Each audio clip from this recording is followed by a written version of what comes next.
Invité de Quotidien ce mercredi 5 avril pour la promotion de la nouvelle saison de Léo Mattei sur TF1, Jean-Luc Reichmann a raconté la fois où il a été harcelé par un professeur de français au collège. Ce mercredi 5 avril, pour le 3e numéro de la semaine, Yann Barthès recevait Jean-Luc Reichmann et Stomy Bugsy, tous deux à l'affiche de la série Léo Mattei, Brigade des mineurs sur TF1. Cette nouvelle saison démarre ce jeudi 6 avril à 21h10 et CIST la 10e.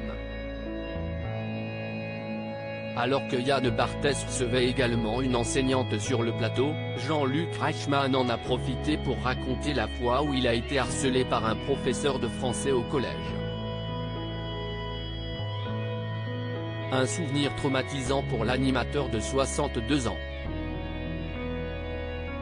Mon professeur de français m'a dit, la tâche, au tableau. Face à Yann Barthès qui soupçonnait l'animateur de ne pas aimer les professeurs, Jean-Luc Reichmann, qui a avoué avoir de l'estime pour les enseignants, est revenu sur une réflexion qui visait sa tâche de naissance. À l'âge de 14 ans, c'était le phénomène de la différence. Devant 32 élèves, mon professeur de français m'a dit, la tâche, au tableau. D'un seul coup, si est-il vrai qu'on le prend dans le vide. Ça marine et puis on se dit qu'on est tous différents.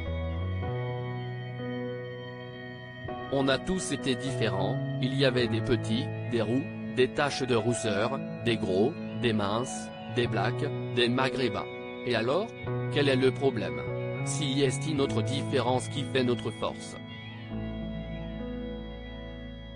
Je me bats pour la différence depuis des années. Frère d'une sœur, Marie-Laure atteinte de surdité, Jean-Luc Reichmann est très engagé dans la lutte contre la différence.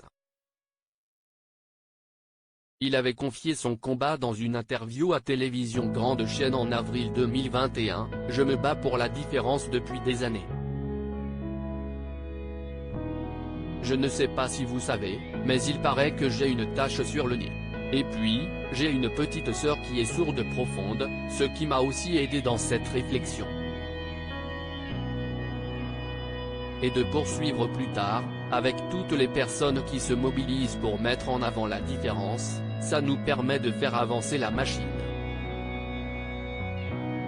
Il faut faire progresser ce dialogue, la connaissance de l'autre et de soi, indispensable pour voir comment il est possible de faire avancer les mentalités. Mon combat, c'est la différence pour ne pas tomber dans l'indifférence. Oui, il y a eu des progrès. Mais on continue à se battre, a-t-il souligné. À lire aussi C'était quoi l'idée? Jean-Luc Reichmann réagit aux rumeurs de mésentente avec son épouse Nathalie Lecoutre.